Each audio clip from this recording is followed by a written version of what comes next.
प्यारे बच्चों, आइए आज का पाठ शुरू करते हैं। जैसा कि हम लोगों का चैप्टर चल रहा था बैंक का आर्थिक चिट्ठा, balance sheet of a bank. तो इसी बात को हम लोग आगे करते हैं। हम लोगों ने इसके पहले जो है पहले लेक्चर में बैंकों का जो बैलेंस शीट होता है उसके प्रारूप को पढ़ लिया था और क्षैतिज रूप से न बना करके उसको लंबवत बनाने की बात आई थी, जिसमें उसके दो पार्ट होते हैं। सबसे पहले ऊपर जो है आपका पूंजी और दायित्व होता है, यानी कि लायबिलिटीज वाले भाग हो जाते हैं, और उसके बाद जो है आपका एसेट्स होता है, संपत्तियां होती हैं। तो आज हम लोग जो है हम लोगों की चर्चा का विषय रहेगा कि जो कैपिटल एवं लायबिलिटीज है यानी पूंजी और दायित्व है और उसके अंतर्गत कौन कौन से मद आए हैं। आमतौर पे हम लोगों ने उसमें दिन बात किया था कि 5 शेड्यूल आते हैं। 5 शेड्यूल के अंतर्गत जो है चीजों को दिखाया जाता है और सिर्फ उसके आंकड़े यानी उसके अमाउंट को दिखाते हैं ताकि कंपैरेटिव अध्ययन हो जाए, तुलनात्मक अध्ययन हो सके। लास्ट ईयर में क्या रहा है और इस वर्ष वर्तमान करंट ईयर में क्या रहा है, ये चीजों को हम अध्ययन करते हैं। तो उसी पे जो है आगे बढ़ते हैं। तो जो वो 5 है आपके पूंजी और दायित्व के अंतर्गत यानी कैपिटल और लायबिलिटीज के अंतर्गत जो 5 अनुसूचियां थी, इसमें पहला आपका था कैपिटल, यानी कि बैंक की पूंजी कितनी थी ये दिखाते हैं। और दूसरी अनुसूची में संचय एवं आधिक्य यानी कि रिजर्व एंड सरप्लस को दिखाते थे। और तीसरे में आप तीसरी अनुसूची में आप निक्षेप दिखाते हैं, डिपॉजिट्स यानी जनता द्वारा या अन्य माध्यमों से जो आते हैं डिपॉजिट वो। और उसके बाद फिर बोरिंग था, उधार। अगर चौथी अनुसूची में आप बैंकों का जो उधार था वो कि बैंक कितना उधार लिए हैं। उसके बाद था आपका 5वीं अनुसूची में अन्य दायित्व एवं प्राविधान और कौन से उसके दायित्व थे। तो कुल मिलाकर के इन 5 अनुसूचियों के अंतर्गत बैंक जो है अपना लायबिलिटीज को दिखाता है कि हमारे ऊपर ये दायित्व है इस साल और कितने अमाउंट का है ये दिखाता है। अब उसके बाद एनेक्सचर जुड़ जाते हैं और पीछे किसी को अगर देखना होता है, क्रॉस चेकिंग करना होता है, तो एक एक एनेक्सचर को पढ़ करके देख सकता है किस मद में क्या क्या चीजें हैं और कितनी अमाउंट है। तो उन सारे अमाउंट से मान लीजिए अगर पूंजी की बात करें अनुसूची 1 में, तो पूंजी को हम लोगों ने 3 भागों में बांट लेते हैं। पूंजी को 3 जगह दिखाते हैं। राष्ट्रीयकृत बैंक के लिए अलग तरीका है और आपके भारत के बाहर समामेलित बैंक जो है, अन्य बैंक क्या है, उनकी क्या स्थिति है, तो ये चीजें हैं। यानी बैंकों की 3 कैटेगरी को बांट करके जो नेशनलाइज बैंक होती हैं उसकी समस्त पूंजी जो उसको घोषित करना पड़ता है। जितने भी नेशनलाइज बैंक आपके हैं उन सभी को अपनी पूंजी को, समस्त पूंजी को केंद्र सरकार की पूंजी घोषित करना होता है अपने इस पूंजी में के अंतर्गत कि हमारी पास इतनी कैपिटल है। और चूंकि कैपिटल आप सब लोग जानते हो कि पूंजी वह होता है जो व्यापार प्रारंभ करते समय उसमें लगाए जाते हैं और बीच बीच में भी जरूरत पड़ता है तो चीजें उसमें जो इंक्लूड की जाती है व्यापारी द्वारा। उसी तरह से आपके जो बैंक है, बैंक शुरू करते समय उसमें जो पूंजी लगती है उसी की जिक्र हो रहा है इसमें। तो सबसे पहले जो राष्ट्रीयकृत बैंक आपके होते हैं वो अपनी समस्त पूंजी घोषित करेंगे कि ये समस्त पूंजी केंद्र सरकार की है। अब उसके बाद आते हैं भारत के बाहर के बैंक जो होते हैं उनके लिए क्या है, तो बैंक आरबीआई द्वारा निर्धारित किया जाता है। निर्धारित पूंजी यानी आरबीआई तय कर देता है कि आप बैंकिंग बिजनेस करना चाहते हैं तो आपको इतना जो है, क्योंकि हमको कैटेगरी हमारा आज का विषय नहीं है तो उस चीज पे हम ना जाकर कौन से बैंक का क्या कैटेगरी क्या नियम है ये सब बाद में चर्चा करेंगे उस पर। अभी आगे डिटेल में बात होगी अगले चैप्टर में। तो फिलहाल इतना जान लीजिए कि बैंक की 3 कैटेगरी में बांट करके पूंजी का जिक्र किया जाता है, अपना स्पष्ट करते हैं। तो राष्ट्रीयकृत बैंक सरकार को अपनी पूंजी दिखा बताएंगे कि यह आपकी है और भारत के समिति तो उसमें आरबीआई निर्धारित कर जाता है कोटा कितना जो है आपका पूंजी होना चाहिए वो है। और दूसरा होता है एक और आरबीआई के पास जमा धनराशि, वो 2 रूपों में करते हैं। एक तो आरबीआई घोषित कर देता है कि आपकी पूंजी इतनी होगी, दूसरा आप उसके पास कितना रिजर्व पैसा रखते हैं वो चीजें हो जाती हैं इस तरह के। और तीसरे जो अदर्स टाइप के बैंक होते हैं उन लोगों को लाइसेंस देते समय हो जाता है कि आपका बैंकिंग बिजनेस 100 करोड़ का होगा, जिसको हम लोगों ने पढ़ चुके हैं एक तरह से अधिकृत पूंजी, निर्गमित पूंजी, प्रार्थित पूंजी, याचित पूंजी और प्रदत्त पूंजी। ऑथराइज कैपिटल होता है, जो अधिकृत पूंजी होती है कि आपका बैंकिंग बिजनेस मैक्सिमम इतने तक जाएगा।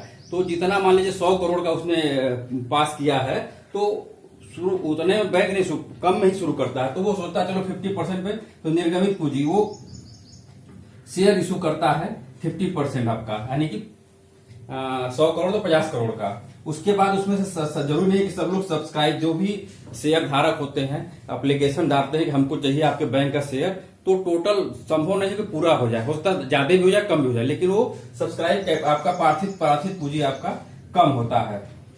उसके बाद फिर आपका आता है याचित पूंजी, कितने लोगों ने उसको याचित किया है, कितने को आपने एक्सेप्ट किया है। और फाइनली आपका आता है पेड अप कैपिटल, यानी कि जितने से आपका बैंकिंग बिजनेस शुरू होता है, कितने का आपने पैसा रख करके काम शुरू किया है, उसको हम लोग पेड अप कैपिटल कहते हैं। तो ये सारी चीजें हैं, तो इस तरह से आपका पूंजी का जिक्र कर दिया जाता है। फिर आगे बढ़ते हैं, अगला जो अनुसूची है आपका संचय एवं रिजर्व, संचय और अधिक, संचय यानी रिजर्व एंड सरप्लस। तो इसके अंतर्गत भी आपका जो है वैधानिक संचय आता है, पूंजी संचय आता है, अंश प्रीमियम आता है, और आयगत एवं अन्य संचय, और पांचवा हो जाता है लाभ हानि खाते का शेष। इस तरह से 5 आपके जो है संचय के 5 बिंदु होते हैं, जिसको अलग अलग 5 जगहों पे आप अपना अमाउंट दिखाते हैं। वैधानिक संचय यानी कुछ कानूनी चीजें होती हैं जमाकर्ताओं को सुरक्षा प्रदान करने के लिए, यानी कि आप हमारे बैंक में पैसा जमा कर रहे हैं तो आपको ये एक विश्वास होना चाहिए कि आपका धन डूबेगा नहीं, और बैंक का ये दायित्व होता है कि वो अपने जमाकर्ताओं के ऊपर को विश्वास दिलाएं कि हम आपके लिए बेहतर काम करेंगे, आपका पैसा हमारे यहाँ सुरक्षित है और आप उस पर लाभांश कमाएंगे। तो उस चीज को करने के लिए क्या करता है कि जितना शुद्ध लाभ होता है उसका एक निश्चित भाग जो है वो संचय के रूप में रखता है।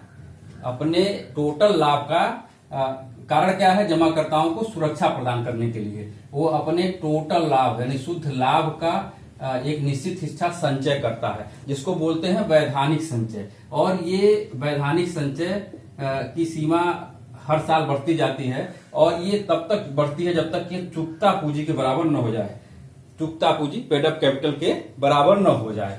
तो ये चीजें हैं, ये आपको इसको कहते हैं वैधानिक संचय। फिर आगे बढ़ते हैं पूंजी संचय, वे सभी संचय जिसमें लाभांश नहीं बांटा जा सकता, यानी कुछ ऐसे संचय होते हैं जिसमें लाभांश आप नहीं बांटते हैं, उसको पूंजी संचय कहते हैं, यानी कि पूंजी को ग्रो करते हैं, पूंजी को बढ़ाते हैं, तो उसको हम लोग पूंजी संचय कहते हैं। तो उसमें कुछ हिस्सा जब डाल दिया, यानी जो लाभ बैंक ने साल भर कमाया उसका कुछ हिस्सा इसमें डाल देता है। तो एक तरह से जो पूंजी संचय है वो भी एक तरह से आपकी लायबिलिटीज बनती है, क्योंकि कल को आपको अपने शेयर होल्डर्स को उसको डिस्ट्रीब्यूट करना होगा, तो वो चीजें हो जाती हैं। तो इसमें उसका भी अमाउंट आपको दिखाना पड़ता है पूंजी संचय में। फिर आता है अंश प्रीमियम, अंश के तहत जो है तमाम तरह के प्रीमियम जो आते हैं, जो आपके कस्टमर ने आपका शेयर खरीदा है उसके बदले में आपको पैसा दिया है, तो वो एक तरह से आपके बैंक का लायबिलिटीज होती है। तो उसको भी आप अलग से दिखाते हैं कि हमारे इस साल जो है इतने शेयर होल्डर्स हैं, इतना उतनी अमाउंट में उनका आया हुआ है। फिर आगे आप बढ़ते हैं तो आयगत एवं अन्य संचय, इसके अंतर्गत जैसे कि कुछ ऐसे संचय होते हैं जो तमाम से सामान्य संचय करते हैं, अन्य के हिसाब से संचय। इनके अलावा यानी कि ऊपर जो है वैधानिक संचय, पूंजी संचय, अंश प्रीमियम के अलावा जो है कुछ संचय होते हैं, जैसे सामान्य जनरल रिजर्व हो जाता है, आकस्मिक संचय हो जाता है, शोधन संचय है, यानी कोई बैड डेप्ट वगैरह के लिए ये शोधन संचय हो जाता है, लाभांश सामान्यीकरण कोष, लाभांश को सामान्यीकरण करने के लिए कोष रहता है। तो इस तरह का रिजर्व बना लेते हैं और ये सामान्य संचय के रूप में आते हैं। इसमें कई अन्य भी कई तमाम तरह के मद आते हैं। फिर आगे बढ़ते हैं तो लाभ हानि खाते का शेष, जैसे हम लोग जब बैलेंस फाइनल अकाउंट बनाते हैं तो उसका लाभ हानि खाते में पीएल अकाउंट में नेट प्रॉफिट या नेट लॉस जो भी आए उसको समायोजित करने की बात कर रहे हैं, उसको इसमें दिखाया जाता है। नेट प्रॉफिट भी आपका जो है इसमें दिखाया जाएगा। तो ये हो गया आपका अनुसूची 2। अब आगे बढ़ते हैं अनुसूची 3। अनुसूची 3 के अंतर्गत डिपॉजिट आते हैं, जमाएं आती हैं, और जमाओं से आशा है जो आपके बैंक के कस्टमर आपके यहाँ पैसा जमा करते हैं, और वो जमाएं दो तरह से हो सकती हैं। मांग पर दे जमाएं, यानी कि ऑन डिमांड मांग पर दे जमाएं, और दूसरा है सावधि जमाएं, यानी कि जिसका एक टाइम बाउंड होता है। मांग पे जमाएं मतलब होता है कि तुरंत कभी भी आप अपना जो बैंक में जाते हैं, पे स्लिप भरते हैं और पैसा निकाल लेते हैं, तो वो मांग पे जमा। या एटीएम में जाते हैं, एटीएम कार्ड डालते हैं और अपना पैसा निकाल लेते हैं, तो वो मांग पे, यानी कि आपने पैसा बैंक में जमा किया है और जब जरूरत पड़ेगा आप जो है उसको निकाल लेंगे, तो उसको कहते हैं मांग पे जमाएं। और सावधिक जमाएं क्या होती है? ऐसी जमाएं जो टाइम बाउंड होती है, यानी कि आपने निश्चित कर दिया कि हम साल भर बाद अपना पैसा निकालेंगे, 2 साल बाद निकालेंगे, 5 साल बाद निकालेंगे, तो उसको हम सावधि जमाएं कहते हैं। तो आगे बढ़ते हैं इसमें। तो जो मांग पे जमाएं हैं वो दो तरह के होते हैं, एक बैंकों से आपको मिलता है और दूसरा है अन्यों से, यानी कि हम कई बार अन्य बैंक वाले भी पैसा देते हैं, तो वो होता है। और फिर बचत बैंक निवेश निक्षेप होता है, यानी कि जो सेविंग अकाउंट खुले रहते हैं उनका हो जाता है, तो ये हो गया। और आगे बढ़ते हैं। कुछ इसमें इसके अंदर निक्षेप के अंतर्गत कुछ चीजें हैं जिसको आपको जानना चाहिए, जैसे कि जमाओं में जो उपार्जित ब्याज है, उपार्जित ब्याज उसको नहीं दिखाया जाता है। ये आपके लिए अति महत्वपूर्ण है, इसको जान लीजिएगा कि जो जमाओं पर उपार्जित ब्याज मिलता है वो आपके निक्षेप में न दिखा करके उसको आप दिखाते हैं अन्य दायित्व के अंतर्गत। यहाँ पे देखिए, यहाँ पे दिखाएंगे आपको, अन्य दायित्व के अंतर्गत दिखाते हैं। उपार्जित का जो अनुसूची 3 में न दिखा करके उसको अनुसूची 5 में आप दिखाते हैं। क्यों दिखाते हैं, भी बात करते हैं इस पे। तो जमाओं पर जो उपार्जित ब्याज है वो अनुसूची 3 में नहीं दिखाते हैं। अगला एक और है, केवल सूचना के लिए देशी शाखाओं में जमाएं और विदेशी शाखाओं में जमाएं, इसको अलग अलग दिखाया जाता है। खाली जानकारी के लिए कि आपका जो बैंक है इंटरनेशनल बैंक, मतलब कि आपका कुछ अंतर्राष्ट्रीय दूसरे देशों विदेशों में भी आपकी शाखाएं हैं, तो उनके वहां क्या डिपॉजिट आपका है और आपके देश के सीमा रेखा के अंतर्गत आपका क्या डिपॉजिट है, तो उन चीजों को आप दिखाते हैं अलग अलग, खाली सूचना के लिए, कि ताकि आरबीआई को या सरकार को सबको मालूम चल जाए कि क्या चीजें है, स्थिति क्या है। एक और आगे है आपका जो नया प्रारूप आया है बैलेंस शीट का, उसमें क्या है कि चालू खाता पर दे जमा होता है और स्थायी जमाएं जो है सावधि जमा कहलाती हैं। स्थायी जमाएं वो सावधि बता दिया। चालू जो दे होता है, डिमांड मांग पे दे होता है, उसको चालू खाते में करते हैं, और स्थायी जमाएं जो है सावधि खाते में। तो ये थोड़ा सा 3 आपका जो है विशेष नोट था ध्यान देने लायक। तो ये चीजें हो गई आपका निक्षेप जमाओं के बारे में। अब आगे बढ़ते हैं उधार के बारे में, यानी कि बैंक जो है बोरिंग करता है, अन्य लोगों से उधार लेता है, तो वो भी एक लायबिलिटीज होती है। किससे उधार लेता है, तो पहले तो भारत में उधार लेगा और दूसरा भारत के बाहर उधार लेगा। इसको 2 ग्रुप में बांट करके पढ़ते हैं। तो भारत में किससे लेगा, तो आरबीआई से लेगा, क्योंकि बैंकों का बैंक है तो आरबीआई से ले सकता है, उधार ले सकता है बैंक, आरबीआई से लेगा। और अन्य बैंकों से उधार लेता है समान रूप से। अगर मान लीजिए एक बैंक को दूसरे बैंक से जरूरत पड़ता है तो उससे जाकर के उधार ले लेता है, तो ये आ जाती है। और फिर आगे आपका है वित्तीय संस्थाओं से, तमाम ऐसे इंस्टीट्यूशन चलते हैं जो बैंकों को ऋण प्रदान करते हैं। जैसे है आपका इंडस्ट्रियल बैंक है, औद्योगिक बैंक से आप ऋण लेते हैं और उद्योगों को ऋण देता है, उसके लिए मदद करता है इंडस्ट्रियल बैंक। नाबार्ड है, नाबार्ड ये कृषि ऋण के लिए बैंकों को लोन देता है, सस्ते दर पर बैंकों को लोन देता है और बैंक उसको किसानों को लोन देते हैं, तो ये नाबार्ड हो जाता है। इंपोर्ट एक्सपोर्ट बैंक है, आयात निर्यात बैंक, ये क्या करता है, ये भी बैंकों को सस्ते दर पे लोन देता है, उधार देता है, और बैंक इसको निर्यातकों को देता है, इंपोर्ट एक्सपोर्ट बैंक। तो इंडस्ट्रियल बैंक यानी उद्योगों को बैंक अगर उद्योगों को लोन देना चाहता है उसके लिए इंडस्ट्रियल बैंक से लोन लेगा और उनको देगा। नाबार्ड जो है क्या करता है, नाबार्ड किसानों को ऋण देना है तो नाबार्ड से उधार लेंगे आप और उनको दे देंगे। इसी तरह इंपोर्ट एक्सपोर्ट बैंक है, तो निर्यातकों को आपको देना है उधार, तो आप इंपोर्ट एक्सपोर्ट बैंक से पैसा लीजिए और उनको दे दीजिए। तो ये चीजें हो जाती है इसमें। और है बाहर, भारत के बाहर यानी विदेशी संस्थाओं से फाइनेंशियल इंस्टीट्यूशन होते हैं, उनसे आप उधार ले सकते हैं, और ये आपके बैंक के उधार हो जाते हैं इधर। अब आगे बढ़ते हैं, आपके 5वीं अनुसूची है अन्य दायित्व एवं प्राविधान, यानी कि बैंकों के जो अदर्स लाइबिलिटीज हैं, तो उसमें क्या है, पहला देय विपत्र, बिल पेएबल, यानी कि बैंकों के वह विनिमय विपत्र जिसपे पैसा उनको पेड करना है, पैसा पेड करना है यानी उसकी दायित्व है, तो ये आ जाएगा। अंतर कार्यालय समायोजनाएं, यानी कि एक बैंक का दूसरे, मानी कि एसबीआई मान लीजिए एक बैंक है, उसके 4-5 शाखाएं हैं, आपस में एक दूसरे से पैसा लेन देन किए होंगे, तो ये चीजें हो जाता है। तो अंतर कार्यालय समायोजनाएं, उसको जिक्र इसमें होता है कि हमको फला ब्रांच को इतना रुपया देना है, इस ब्रांच को इतना देना है, ये सब चीजें करके वो समायोजित हो जाता है। उपार्जित ब्याज, इंटरेस्ट एक्रूड,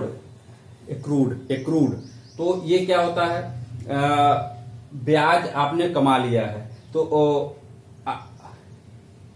इस ब्याज को आपको अदा करना है, ये दायित्व आपका होता है, यानी कि किसी लोन पे, किसी उधार पे आपको ब्याज देना है, तो वो चीजें आपका इसमें जिक्र करते हैं, हमको इतना रुपया अभी ये हमारी दायित्व हमको पेड करना है, ये ब्याज हमको पेड करना है, तो ये सारी चीजें आ जाती है। फिर अन्य प्रावधानों सहित जो है अदर्स आ जाता है, जैसे आयकर के लिए प्राविधान, अन्य करों के लिए, अयाचित लाभांश यानी जो ऐसे लाभांश जिसको मांगा नहीं गया है बल्कि भविष्य में मांगा जा सकता है, उस तरह के लाभांश के लिए हो जाता है, तो ये चीजें हो जाती है। उसके बाद कुछ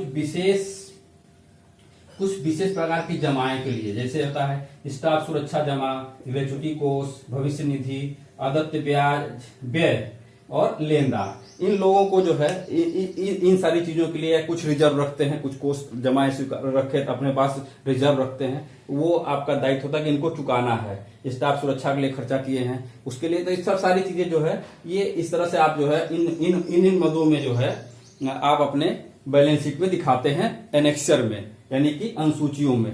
अब जिसको देखना होगा वो अपना खोल करके पूरा इन चीजों को देख सकता है, लेकिन फ्रंट पे जो आपको कल बताया गया था उसी चीज के अनुसार वो बैंक अपना बनाता है।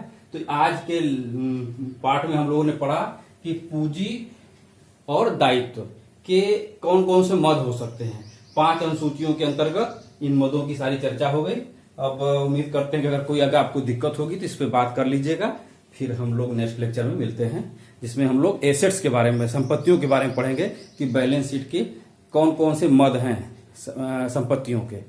आज के लिए इतना ही, थैंक यू।